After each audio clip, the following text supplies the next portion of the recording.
Saudara-saudara terkasih, selamat pagi, selamat berjumpa kembali dalam renungan pagi Mendoan, menyatu dalam doa dan renungan dari Katedral Kristus Raja Purwokerto, hari Jumat 8 November 2024 bersama dengan saya, Romo Ngarlan.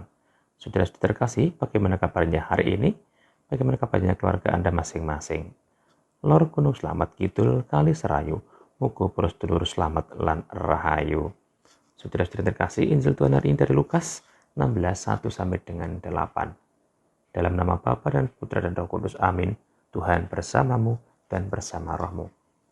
Inilah Injil suci menurut Lukas, dimuliakanlah Tuhan. Pada suatu ketika berkatalah Yesus kepada murid-muridnya, ada seorang kaya yang mempunyai seorang bendahara. Kepadanya disampaikan tuduhan bahwa bendahara itu menghamburkan miliknya.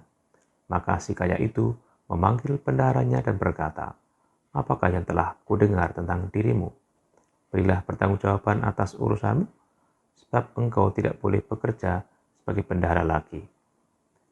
Berkatalah bendahara itu dalam hatinya, "Apakah yang harus kuperbuat? Tuanku memecat aku dari jabatanku. Mencangkul aku tidak dapat, mengemis aku malu. Aku tahu apa yang akan kuperbuat, supaya apabila aku dipecat dari jabatanku sebagai bendahara, ada orang yang mau menampung aku di rumah mereka."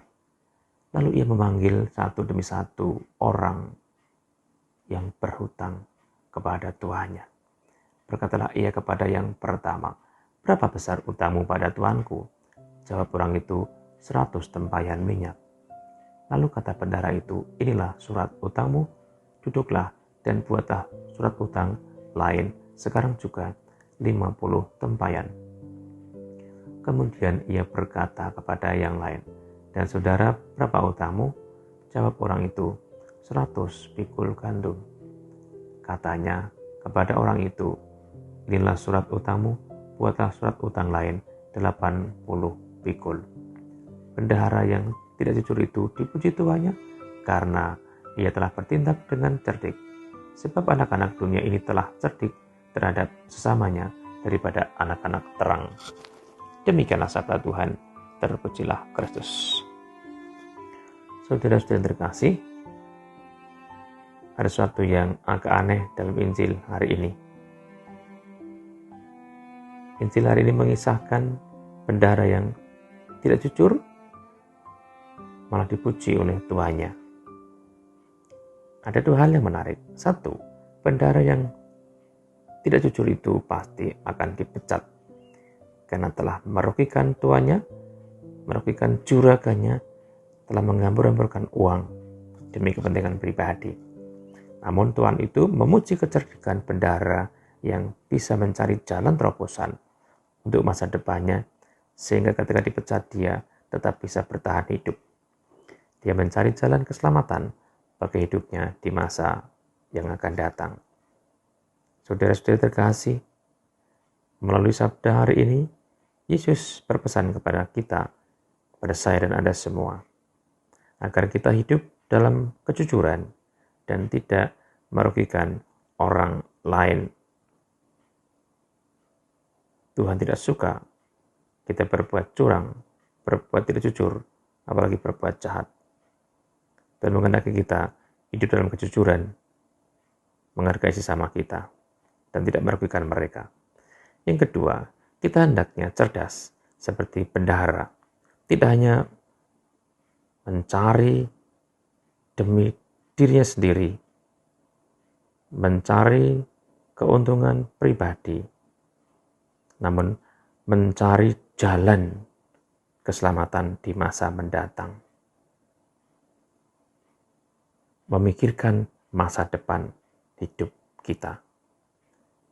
Maka kalau kita sebagai seorang beriman, kita harus berjuang tidak hanya memikirkan hal-hal duniawi yang kita butuhkan saat ini, namun pikirkanlah, perjuangkanlah masa depan yang baik, hidup di dalam Tuhan, hidup untuk Tuhan, dan hidup bersama dengan Tuhan. Kita mencari kehidupan yang abadi, bukan hanya kehidupan duniawi. Hiduplah mengikuti jalan Tuhan sendiri, bukan jalan dunia. bersama Tuhan membantu kita.